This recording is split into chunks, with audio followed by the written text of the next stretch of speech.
What if the most powerful man in a country of 90 million people had less than 60 seconds left to live, and he had absolutely no idea?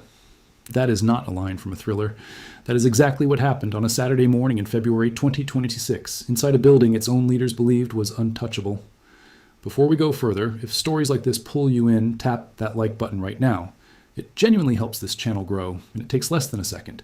Subscribe if you want more breakdowns like this one, and send this video to one person who still believes wars always start with a declaration and a speech. Sometimes they start in complete silence, hidden behind ordinary Friday night dinners. Let's set the scene properly, because without the background, the ending will not hit you the way it should. For years, Israel and Iran had been locked in a conflict that was never officially declared. Proxy militias fought on their behalf. Cyber attacks struck quietly in the background. Assassinations happened here and there, never fully acknowledged. Threats were exchanged through state television and carefully worded statements. It was tense, but it stayed just below the surface, contained enough that most of the world could look away. Then came October 7th, 2023. Hamas fighters crossed into Israel and carried out the deadliest single day of violence against Jewish people since the Holocaust. For Israel's leadership, this was not simply an attack from Gaza. They saw years of Iranian funding, training, and coordination behind the groups responsible. And from that point forward, something inside Israel's strategic thinking changed permanently. According to people familiar with the decision-making at the time, the choice to eventually target Iran's own top leadership, not just its regional proxies, was made in the direct aftermath of October 7th. It would take years of patience to plan it properly. But the intention existed from that very first week. Fast forward to June 2025. Israel and Iran fought a direct 12-day war. Missiles crossed both borders. Cities on both sides were hit. Air defense systems worked overtime. It ended in a ceasefire, but ceasefires are strange, fragile things. They stop the shooting without ever really stopping the reasons the shooting began in the first place. Behind closed doors, Israeli intelligence never stopped working.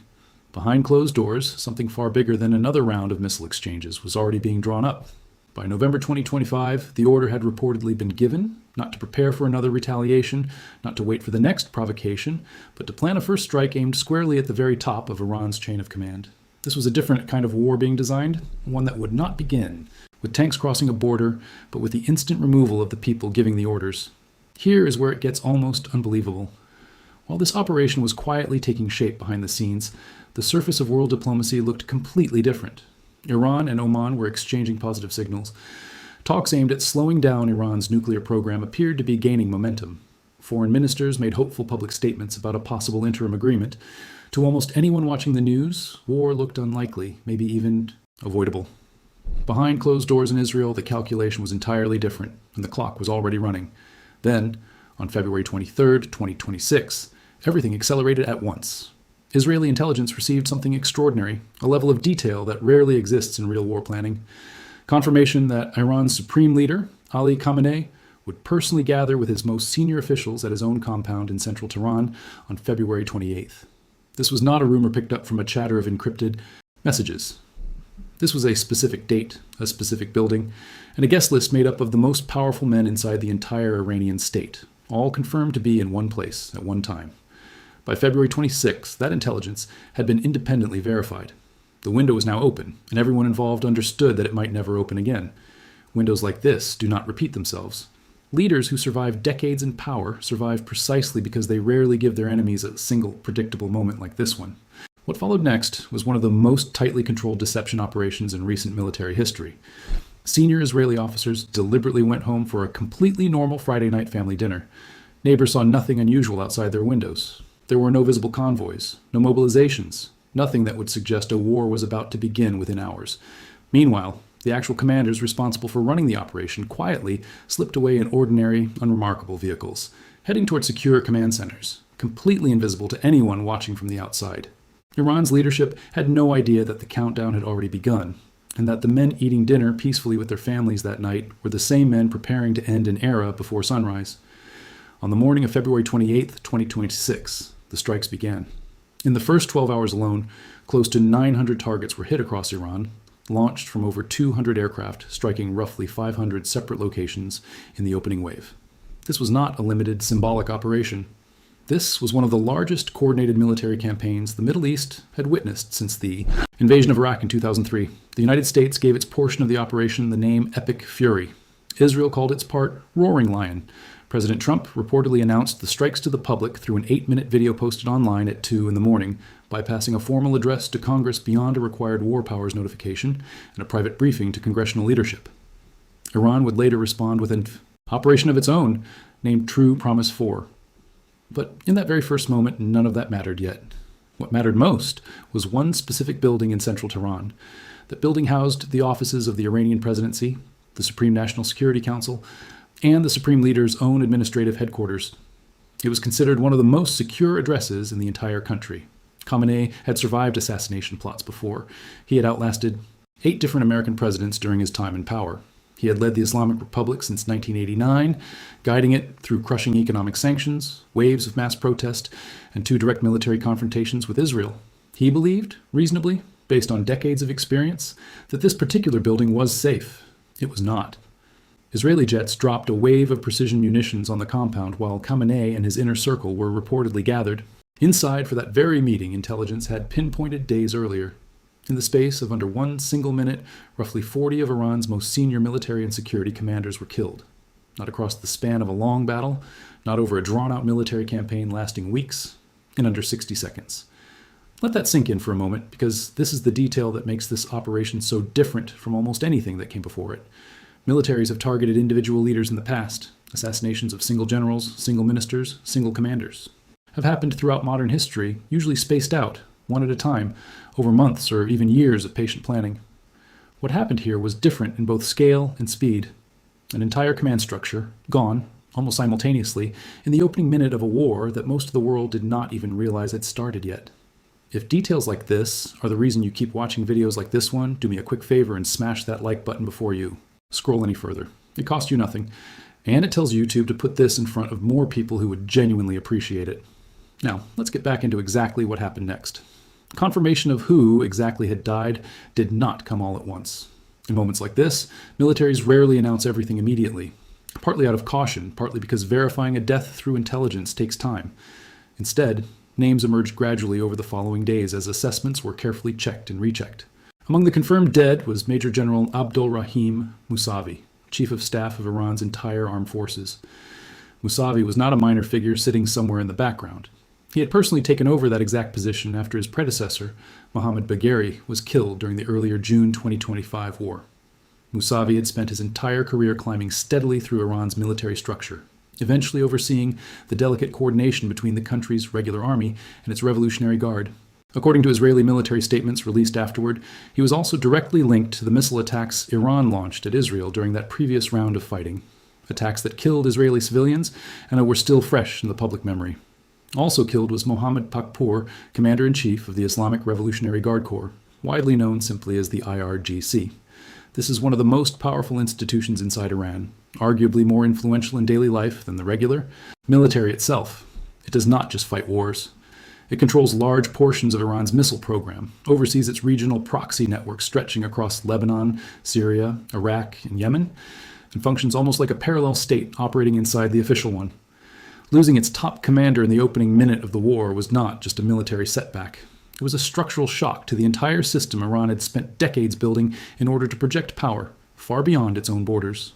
Alongside them, Iran also lost Aziz Nasirzadeh, a senior Air Force officer who also served as defense minister, and Ali Khamenei, a longtime and deeply trusted advisor to Khamenei, closely tied to Iran's nuclear program and a former head of the Supreme National Security Council.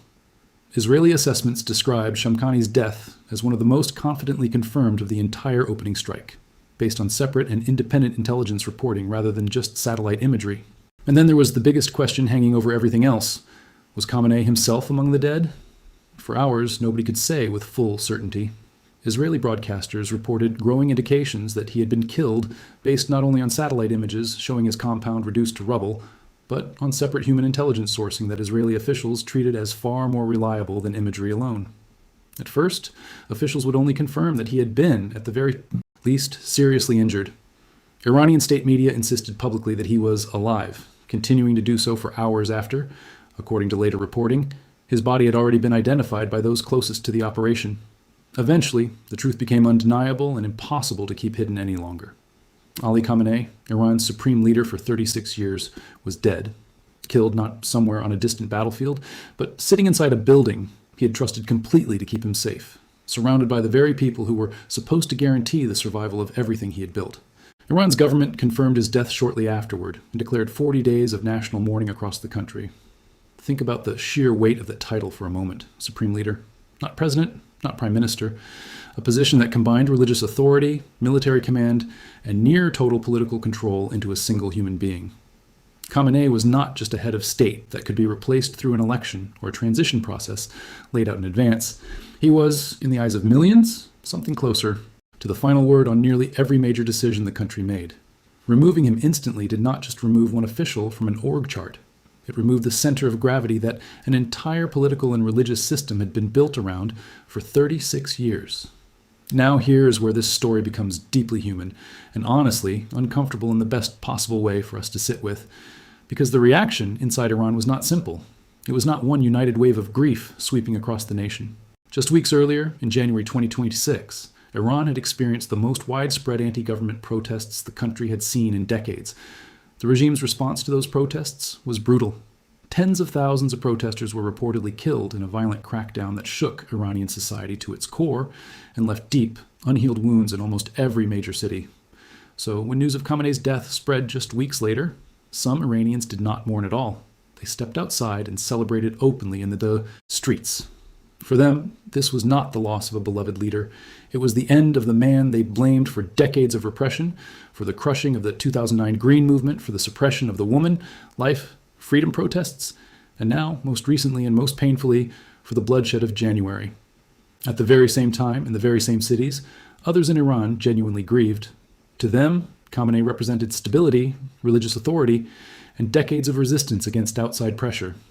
His death, to this group, felt less like liberation and more like the sudden collapse of the only political order they had ever known in their entire lives.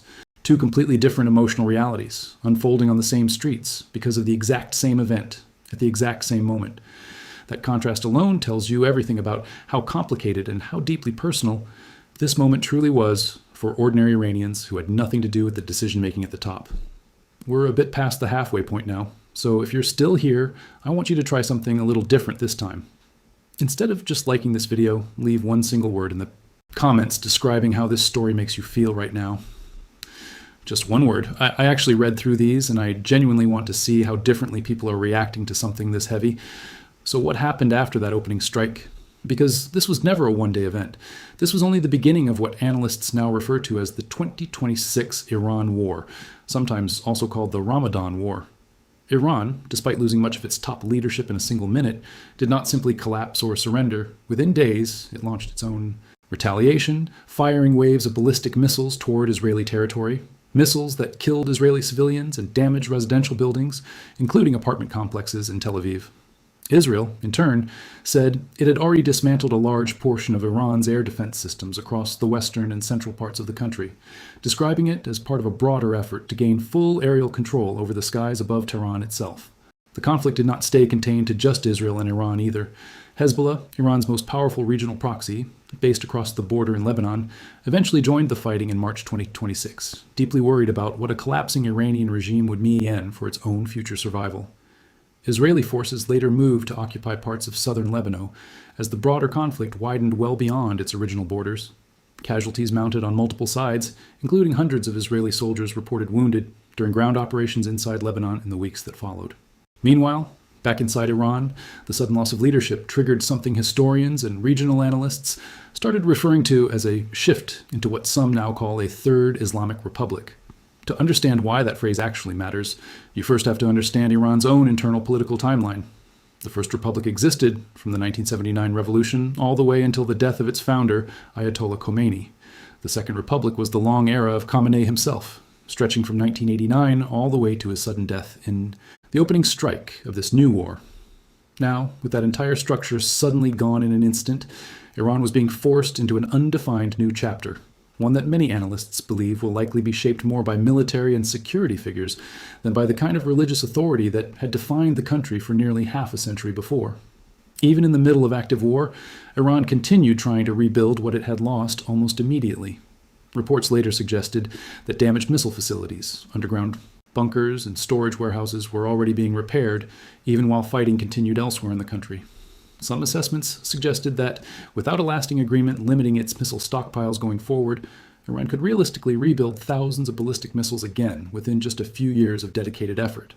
In other words, killing 40 commanders in under a minute had badly crippled leadership. It had not erased capability, and it had not erased intent. There's also something worth pausing on here that rarely gets talked about, the sheer confusion of those first few hours. In the fog of a war this sudden, even the people closest to the situation could not agree on basic facts. Was Khamenei alive or dead? Was he only wounded? Had his compound actually been hit, or was the footage circulating online from somewhere else entirely? Intelligence officials spoke in careful, hedged language, phrases like growing indications and high confidence, because admitting certainty too early and being wrong would have been its own kind of disaster. Meanwhile, ordinary people on both sides were left refreshing their phones, trying to separate verified reporting from rumor, trying to understand whether the world they woke up in that morning was the same one they would be living in by nightfall. That kind of uncertainty is rarely captured in history books, but it is exactly what living through a moment like this actually feels like from the inside.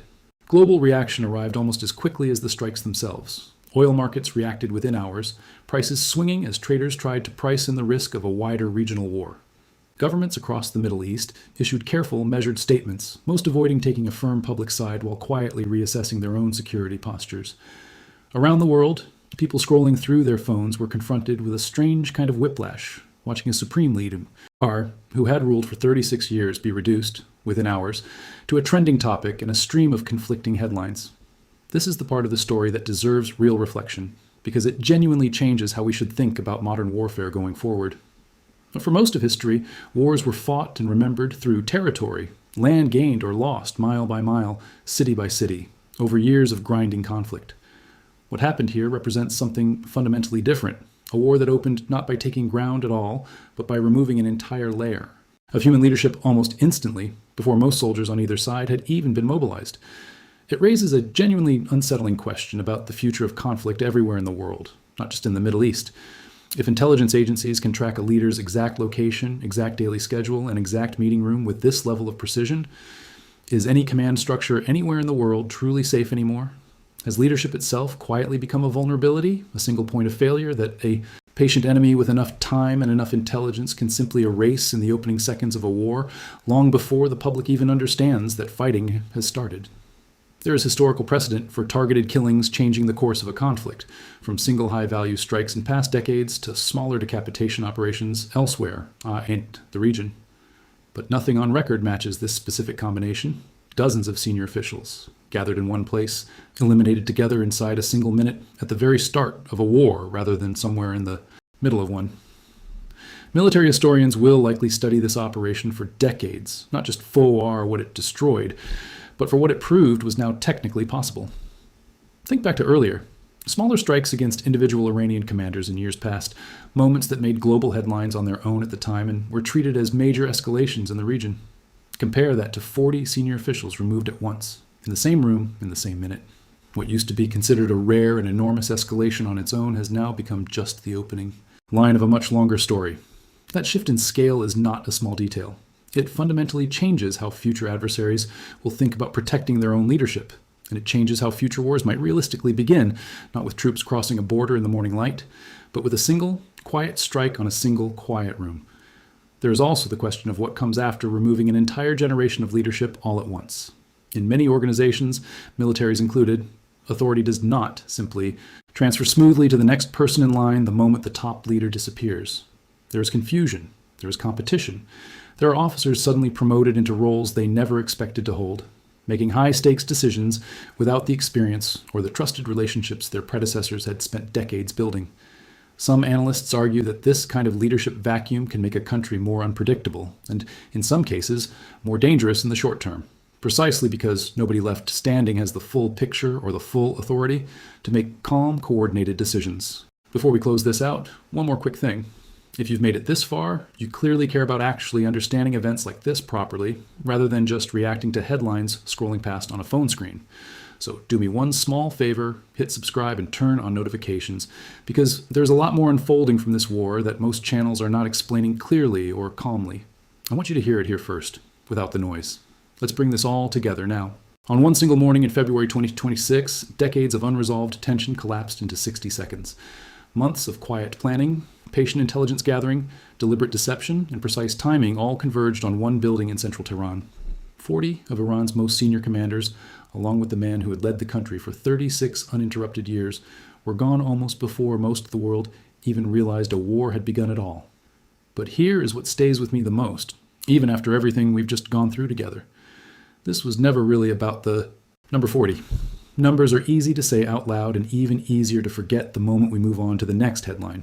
What this event actually represents is something far heavier. An entire nation waking up to discover its leadership erased overnight, some of its own people celebrating openly in the streets, others weeping quietly behind closed doors, and an entire region left holding its breath, waiting anxiously to see what would come next. Wars are usually remembered for their battles, for the ground taken and lost, for the years they dragged painfully on. This one may end up being remembered very differently gone, for the 60 seconds when everything changed permanently, and for the uncomfortable truth it left behind for the rest of the world to sit with. In this new era of warfare, it is no longer only armies that decide when a war truly begins. Sometimes it is a single, silent minute, and a room full of powerful men who never once saw it coming. Somewhere in Tehran that morning, families were still asleep. Somewhere else, officers were finishing breakfast, unaware they were minutes away from becoming historical footnotes in a war that had not yet been announced to the world. And somewhere far away, in quiet rooms lit by monitors and satellite feeds, other people were watching a clock count down to zero, knowing exactly what was about to happen, while the men on the other side of that screen knew. Absolutely nothing at all. That gap between total knowledge on one side and total unawareness on the other is really what this entire story comes down to. Not just 40 deaths, but the terrifying speed and silence with which an entire era can end, without a single siren, without a single warning, in less time than it takes to read the sentence out loud. If this story affected you the way it affected me while researching it, share it with someone who actually needs to understand what is happening in the world right now, not just the headlines skimming the surface, but the real story sitting underneath them. And if you want to keep following how this war continues to unfold in the months ahead, make sure you are subscribed, because this is genuinely only where the story begins.